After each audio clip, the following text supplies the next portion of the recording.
रहा था। तभी अचानक रास्ते में उसे एक खूबसूरत लड़की रोती हुई दिखाई देती है।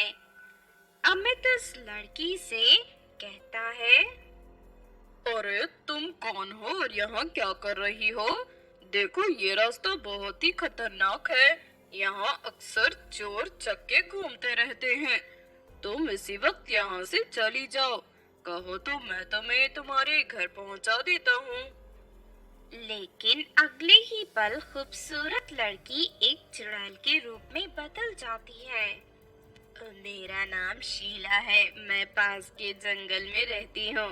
मेरी सौतेली माँ जबरदस्ती मेरी शादी एक जालिम भूत से करवाना चाहती है, इसीलिए मैं अपने घर से भागकर यहाँ इंसानों के बीच आ गई। मेरे पास रहने के लिए कोई जगह नहीं है। शीला चुड़ैल की बात सुनकर अमित को उसकी हालत पर बहुत तरस आता है। उसके बाद अमित शीला चुड़ैल को अपने घर ले जाने का फैसला करता है। फिर अमित के कहने पर शीला चुड़ैल अपने आप को सुंदर लड़की के रूप में बदलकर उसके साथ उसके घर चली जाती है। शीला चुड़ैल घर के काम करने में बहुत निपुण थी। वो अमित के लिए बहुत ही स्वादिष्ट खाना बनाया करती थी, साथ ही उसके घर की अच्छी तरह देखभाल भी करती थी। इस तरह बहुत जल्द उन दोनों को एक दूसरे से प्रेम हो जाता है। फिर एक दिन वो दोनों शादी कर लेते हैं। लेकिन फिर एक दिन अमित की माँ सरला गांव से शहर आ जाती है। नालायक, मुझसे पूछे बिना तूने शादी कैसे कर ली? आखिर ये लड़की कौन है? इसके माता पिता क्या करते हैं? माँ शीला एक अनाथ लड़की है। इस बेचारी का इस दुनिया में कोई नहीं है। हे भगवान, मैंने सोचा था तेरी शादी करा के अच्छा खासा दहेज लूंगी, लेकिन तूने इस भिखारी लड़की से शादी करके मेरे सपनों पर पानी फेर दिया। उस दिन से सरला वही रहना शुरू कर देती है। देखते ही देखते कई साल बीत जाते हैं। फिर एक दिन, अरे शादी को कितने साल हो गए, लेकिन अभी तक मेरी बहू माँ नहीं बन पाई। आखिर कब मुझे पोते का सुख मिलेगा? लगता है ये एक नंबर की मनहूस है। मेरे बेटे की अक्ल पर पर्दा पड़ गया था जो उसने इस कलमोही से शादी कर ली। फिर एक दिन अमित किसी काम से दूसरे शहर चला जाता है। इस वक्त मेरा बेटा यहाँ नहीं है। यही अच्छा मौका है, मुझे इस कलमुई को रास्ते से हटाना होगा ताकि ये मनहूस दोबारा मेरे बेटे के जीवन में लौटकर न आ सके। अगले दिन सरला एक दुष्ट जादूगरनी को अपने घर ले आती है। मेरी बात ध्यान से सुन जादूगरनी, मेरी बहू को पकड़कर उसे कांच की बोतल में कैद करके अपने साथ ले जा। इस काम के बदले मैं तुझे 1 लाख रुपए दूंगी। उस समय शीला चुड़ैल कुएं में पानी भर रही थी। शीला चुड़ैल को देखते ही जादूगरनी की आंखें खुशी से भर जाती है। अरे ये क्या, इंसानों के रूप में ये चुड़ैल है? जादूगरनी की ये बात सुनते ही सरला के होश उड़ जाते हैं। अच्छा तो ये बात है, ये कलमोही इंसान बनकर इतने दिनों से मुझे और मेरे बेटे को धोखा दे रही थी। चल जल्दी से तू इसे बोतल में कैद करके अपने साथ ले जा और इसे आग में जलाकर मार डाल। उसके बाद जादूगरनी मंत्र पढ़कर शीला चुड़ैल को एक कांच की बोतल में कैद कर लेती है। बेचारी शीला चुड़ैल बोतल के अंदर से झटपटाते हुए अपने आप को बाहर निकालने की कोशिश करने लगती है। अब तो चाहे जितनी भी कोशिश कर ले चुड़ैल, तू इस बोतल से आजाद नहीं हो सकती। थोड़ी ही देर में ये जादूगरनी तुझे जलाकर मार डालेगी। लेकिन तभी वहाँ अमित आ जाता है। अपनी पत्नी को बोतल के अंदर कैद देख अमित को बहुत गुस्सा आता है। फिर वो डंडे से जादूगरनी की पिटाई करने लगता है। उसके बाद जादूगरनी घबराकर वहाँ से भाग जाती है। फिर अमित उस कांच की बोतल को जमीन पर पटक कर तोड़ देता है और इस तरह शीला चुड़ैल आजाद हो जाती है। उसके बाद शीला चुड़ैल अमित को अपनी सास सरला के गलत इरादों के बारे में सब बता देती है। अमित सरला को बहुत खरी खोटी सुनाता है और शीला को लेकर हमेशा के लिए वहां से दूर शहर चला जाता है। दूसरी तरफ सरला अपने बुरे कर्मों की वजह से अपने बेटे और बहू को खो देती है और अकेले जीवन जीने पर मजबूर हो जाती है। उधर शीला को अपनी दुष्ट सास से छुटकारा मिल जाता है और वो अपने पति के साथ खुशी से जीवन जीने लगती है। बहुत समय पहले इलाहाबाद नाम के शहर में रानी नाम की एक लड़की अपनी सास और पति के साथ रहती थी। रानी का पति किशोर एक बड़ा व्यापारी था। वो महीने के लाखों रुपए कमाता था, लेकिन इस सब के बावजूद रानी को संतुष्टि नहीं थी और वो भी ज्यादा दौलतमंद बनना चाहती थी। फिर एक दिन बाजार में सामान खरीदते समय रानी की मुलाकात सोनिया नाम की एक लड़की से होती है। बातों ही बातों में दोनों में अच्छी दोस्ती हो जाती है। फिर एक दिन रानी सोनिया को अपने घर चाय पिलाने के लिए बुलाती है। रानी का आलीशान घर देख सोनिया का मुंह खुला का खुला रह जाता है। अरे वाह रानी, तुम तो मेरी उम्मीद से भी ज्यादा अमीर हो। सच में तुम अपने नाम की ही तरह जिंदगी जीती हो। अरे कहाँ, ये सब तो बहुत मामूली है। मैं तो चाहती हूँ कि मेरा घर एक बड़ी महल के जितना बड़ा हो, जहाँ सैकड़ों नौकर चाकर मेरी खिदमत करें। लेकिन लगता है मेरा ये सपना कभी पूरा नहीं होगा। वैसे एक तरीका है जिसे तू एक ही बार में जितनी चाहे उतनी दौलत हासिल करके इस शहर में सबसे अमीर बन सकती है। अच्छा, अगर ऐसी बात है तो जल्दी से बता मुझे क्या करना होगा। मैं काला जादू करने वाली जादूगरनी को जानती हूँ। वो जादूगरनी तुम्हारे घर में हीरे मोतियों की बारिश करवा सकती है, लेकिन उसके लिए तुम्हें एक जलपरी को पकड़कर जादूगरनी के पास ले जाना होगा। वैसे ये काम तो बहुत मुश्किल है, लेकिन फिर भी मैं हार नहीं मानूंगी। मैं कल ही समुंदर में जाकर जलपरी की तलाश करूंगी। फिर अगले दिन रानी अपनी सास के साथ एक नाव में सवार होकर समुंदर में जलपरी को ढूंढने लगती है। देखते ही देखते शाम हो जाती है, लेकिन रानी को कहीं कोई जलपरी नहीं मिलती। फिर शाम होते ही रानी घर लौट जाती है, लेकिन रानी हार नहीं मानती और अगले दिन रोज समुंदर में जाकर जलपरी की तलाश करने लगती है। देखते ही देखते काफी दिन बीत जाते हैं, लेकिन रानी के हाथ कोई जलपरी नहीं लगती। फिर एक दिन परेशान होकर रानी अपनी सहेली सोनिया के पास पहुंच जाती है। सोनिया, मैं इतने दिनों से समुंदर के चक्कर काट रही हूँ, लेकिन अभी तक मुझे एक भी जलपरी नहीं मिली। लगता है इस जन्म में मेरा सपना कभी पूरा नहीं होगा।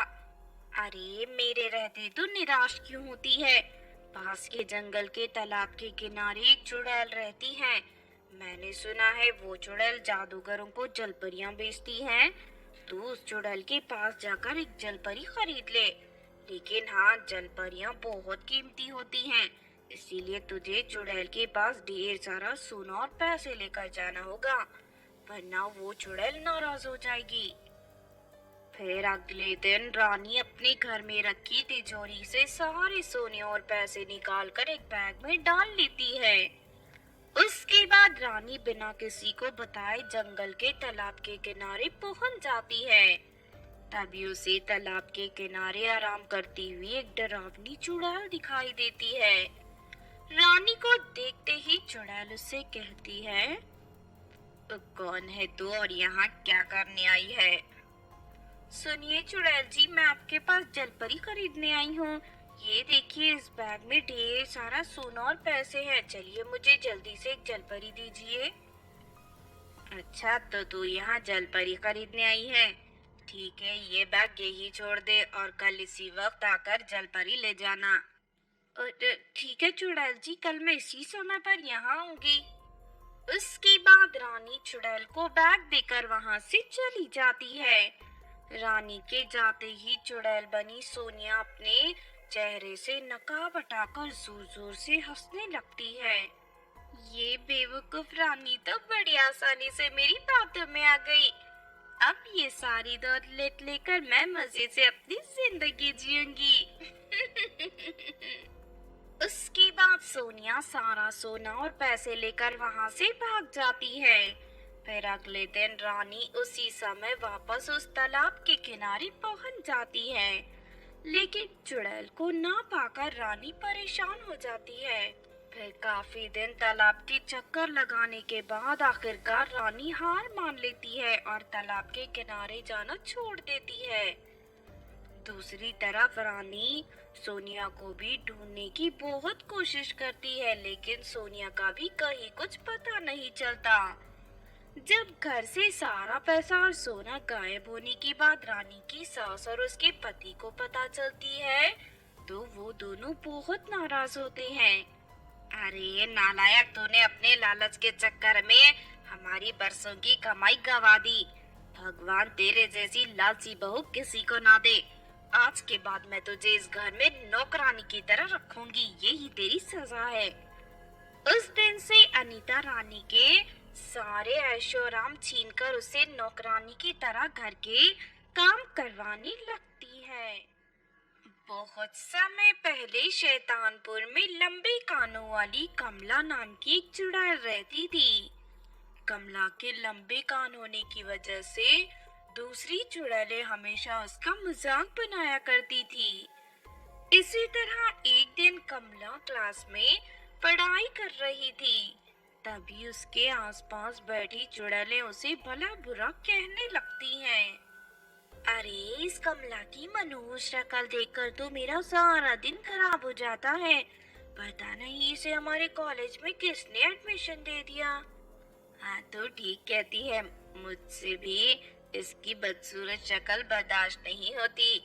इसके कान तो बहुत ही बेकार और लंबे हैं। मैं भी इस कमला की शक्ल देखकर तंग आ चुकी हूँ। अपने टीचर के मुंह से भी इस तरह की बातें सुनकर कमला चुड़ैल को बहुत दुख होता है। मैडम, ये आप कैसी बातें कर रही हो? मुझे आपसे ये उम्मीद बिल्कुल नहीं थी। मैं बिल्कुल ठीक कह रही हूँ, तेरे जैसी अजीब कानों वाली चुड़ैल मुझे बिल्कुल पसंद नहीं है। मैं आज ही प्रिंसिपल से बात करके तुझे कॉलेज से निकलवा देती हूँ। इस तरह कमला के कॉलेज में उसे कोई पसंद नहीं करता था।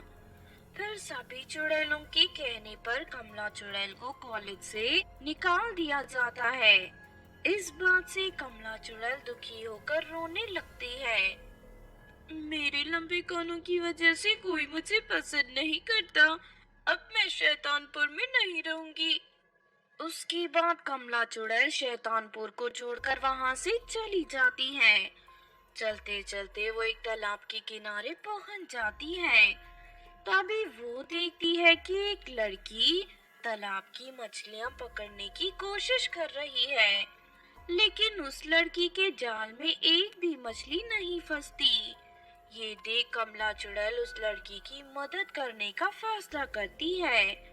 उसके बाद कमला चुड़ैल तालाब में छलांग लगाकर वहां से ढेर सारी मछलियां पकड़कर उस लड़की को दे देती है। इस बात से वो लड़की बहुत खुश होती है और चुड़ैल का शुक्रिया अदा करने लगती है।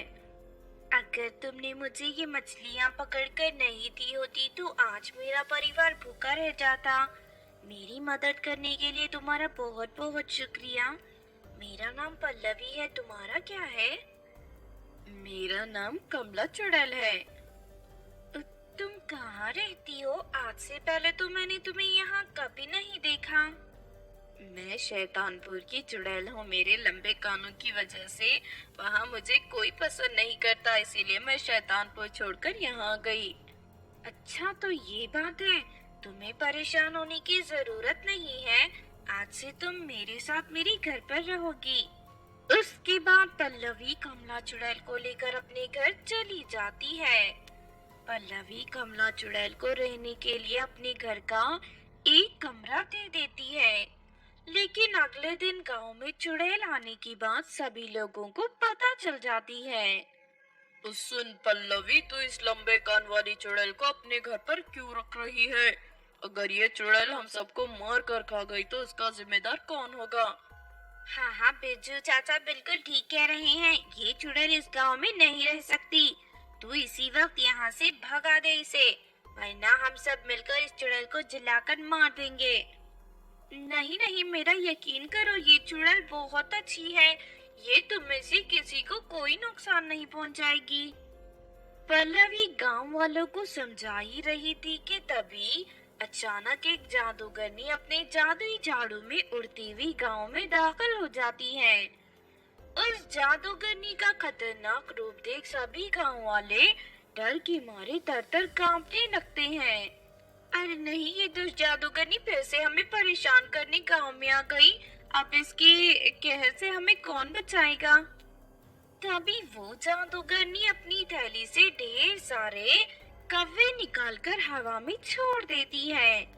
फिर वो सारे कव्वे अपने मुंह से आग उगलकर गांव वालों के घरों में आग लगाने लगते हैं। ये देख सभी गांव वाले दुखी होकर रोने लगते हैं। लेकिन तभी कमला चुड़ैल हवा में उड़ने लगती है और एक एक कर सभी कौवों को पकड़कर उन्हें मार डालती है। अरे नहीं, ये चुड़ैल अचानक यहाँ कैसे आ गई? ठहर जा चुड़ैल, मैं अभी